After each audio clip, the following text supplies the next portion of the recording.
Joshua's doing a bachelor's degree in predictive analytics. Master's degree. Oops, I knew there was something wrong there. His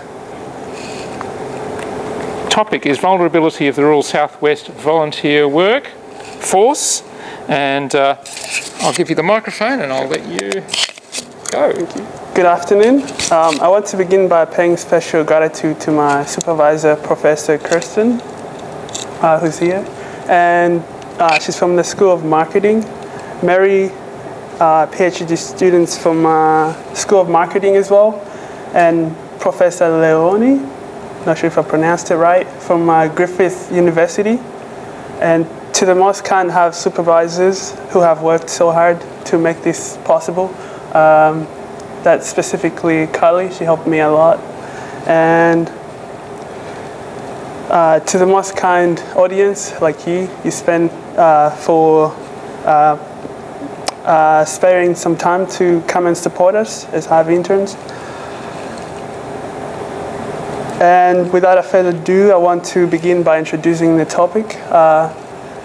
The title of the topic is as displayed, and I want to give you a bit of background of volunteering. As we all know, volunteering is a special part of Australia's way of life, especially in rural communities where essential services are completely reliant on volunteers.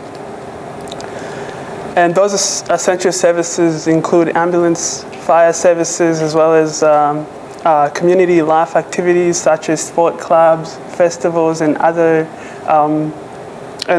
social, cultural events.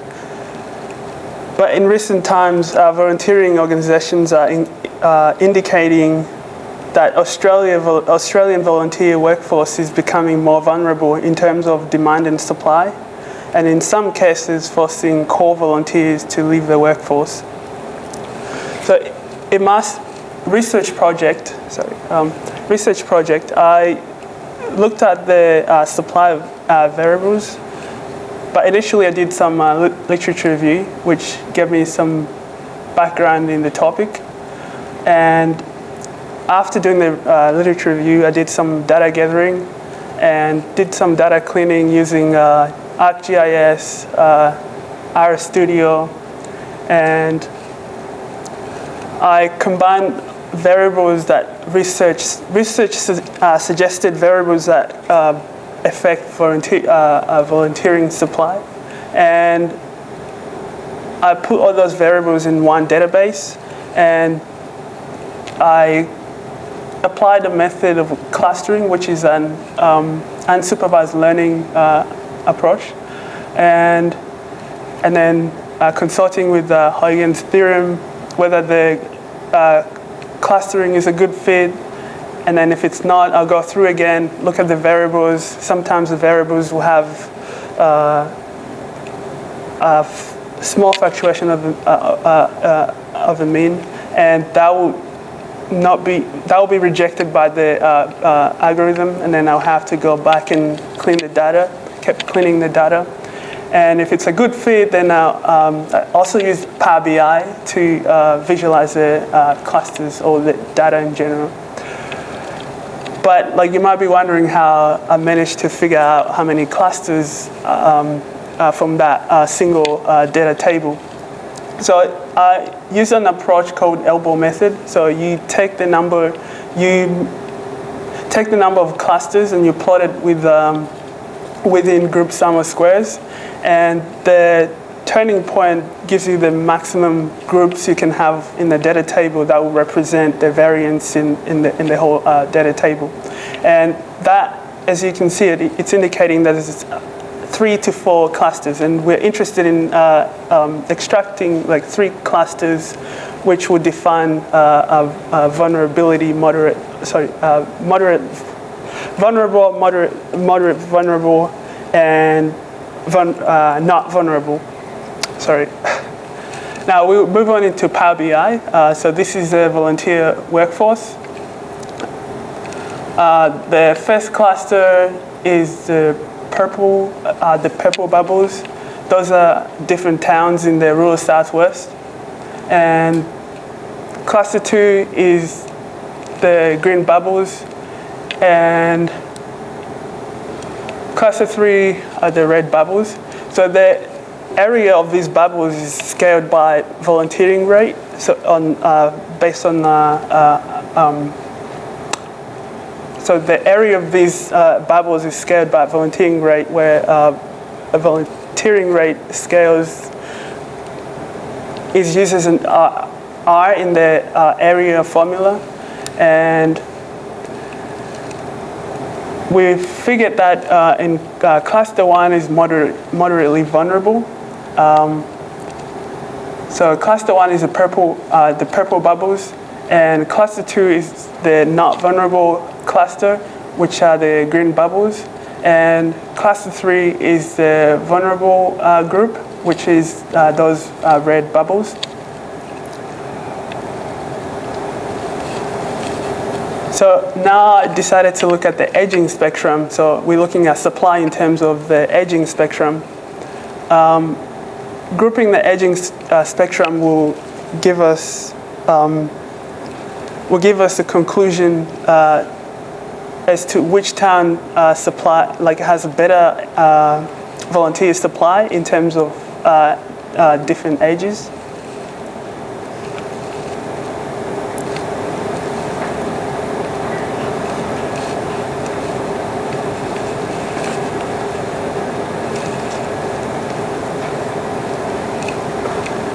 So in terms of the aging spectrum, the first cluster is not vulnerable, and the second cluster is moderately vulnerable, and the cluster 3 is vulnerable. This is just based on a single variable, which is the aging spectrum.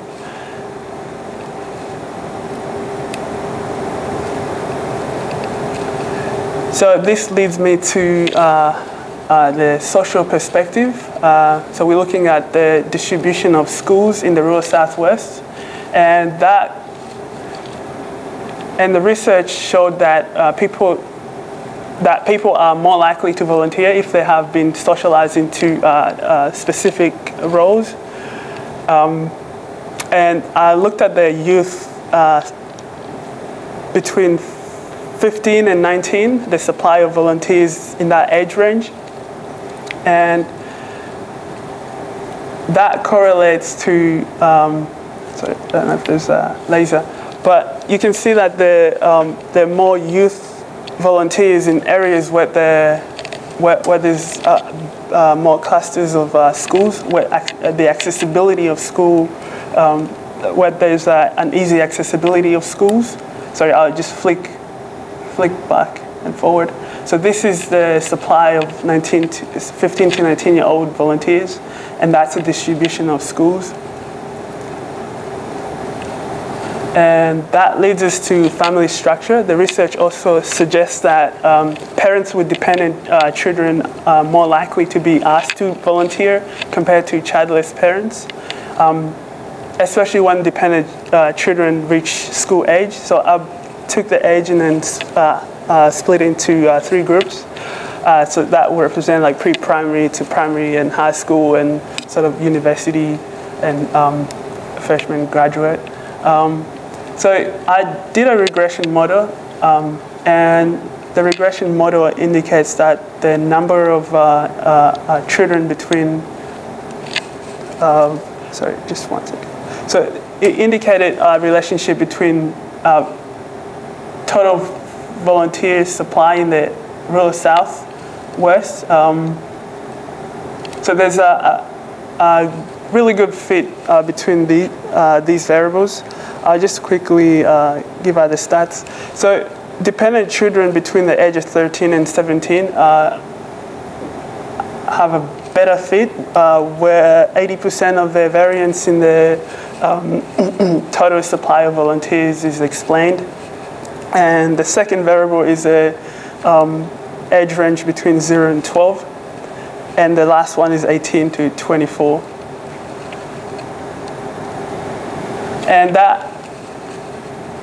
And we'll move on to the socioeconomic of the rural Southwest.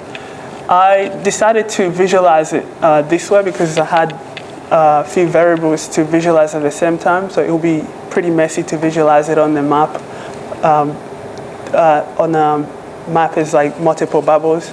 So how this network plot works, we have the 3 clusters, the global clusters we created to begin with. So cluster 1, cluster 2, 3, and these clusters add up to the total number of volunteers in the rural Southwest, and it's mapping them to different socio-economic deciles. So the legend below shows you which, so it shows you like the red ones are the decile of economic resources, and then the second one is education and occupation, and the last one is a summary. So I created a smaller network for the rural Southwest. This one is for the whole entire state. So looking at the research suggests that people who have better access to economic resources are more likely to volunteer, and the findings in the data agrees, because 60% of volunteers from the rural Southwest can be mapped to areas or nodes in this map that have easy access to economic resources.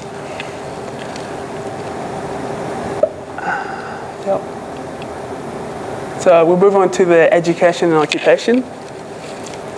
So the research suggests that people who volunteer are more educated than non-volunteers, but in the rural Southwest, it's a completely different trend, because we can, based on that network, we can map about 39% of our volunteers in non-deprived areas, which means that the rest are mapped to like deprived areas. So it's completely different to what this research suggested. And we'll summarize the socioeconomic, or this is how the ABS summarized the rankings. So 37% of the total volunteers in the rural Southwest can be mapped to advantaged areas, and we have 63% of the total volunteers can be mapped to disadvantaged areas. But this is what the data is showing, but the research suggests that areas that are not economically deprived are more likely to supply volunteers, but completely different outcome in the rural Southwest. Now we look at the employment industries. So we can see the dominant employment industries in the rural Southwest on the bar charts. And I also did a regression model, assuming that everyone who provided unpaid disability work also reported the employment industries. So we can see a trend. With admin support services. These people provided more unpaid disability work. And this is based on the fact that people are more comfortable to volunteer in areas where they can sort of like transfer their professional skills. And retail tradies also have a relationship with the supply of volunteers. It comes second in terms of like how much variance explains of the volunteering table, and health follows, and so on and so on. We'll look at these in the demo. And I looked at the employment status. Australian researchers discovered that unemployed people are less likely to volunteer. And as you can see, the purple profile on the bar chart below is showing that, and the orange bit shows orange bars are indicating the unemployment rate. So we can see that volunteering rate increases as unemployment rate decreases. I also did a regression model, but this time just focusing on cluster 2 because most of the towns in cluster 2 are spread over in the rural southwest, so it will give us a better representation.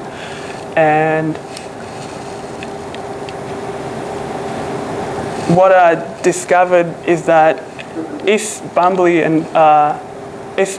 to Glen Aris and Withers Asher, these towns are controlling the trend of this model. So we can see like a negative relationship. We'll see these in the demo, but these towns have have their stories. I was speaking to Carly, and she'll talk to you afterwards about this trend. We'll discuss about it during the demo. But the overall in the southwest, we can see a positive trend. People who are employed part-time are more likely to volunteer than people who are employed full-time, and this agrees with what the researchers originally proposed. But in cluster 2 particularly, it has a different trend. I'll conclude with the supply and demand summary. So this was determined based on the workload increase. So Volunteer WA provided some data on the volunteering vacancies, and we determined the increase of the workload in every town, which thereby determined how much burnout people can experience if some people choose not to take on extra workload.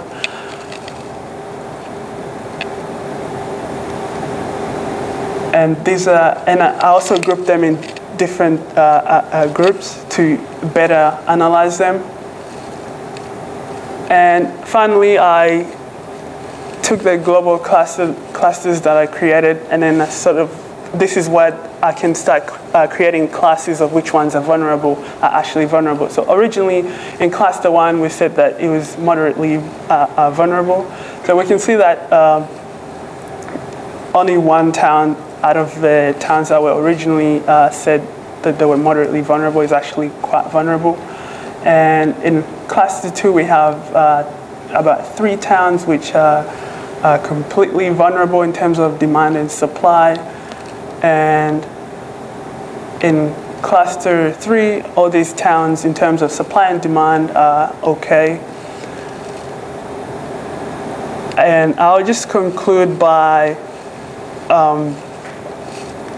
noting a few ideas that we can use to improve the definition of demand vulnerability. So if we can gather some data on different types of volunteering roles and define vulnerability in terms of different types of volunteer work, that would give us a better definition of vulnerability, because having a definition that describes a whole that doesn't really capture what vulnerability means. And also identifying if there are peaks and valleys in the supply and demand for volunteers in the rural southwest, that will also be useful. They've done it in the UK, and they've discovered that during summer and winter, people demand and supply is different. So that would be helpful in the rural southwest to see, like during the harvest season and different seasons, the effect they would have on the demand and supply. That's it. I'll also want to acknowledge my supervisor, Kirsten, from School of Marketing, Professor Leone from Griffith, Mary from the School of Marketing, and other colleagues from UWA, and HIVE for making this possible and sponsoring this project. Thank you.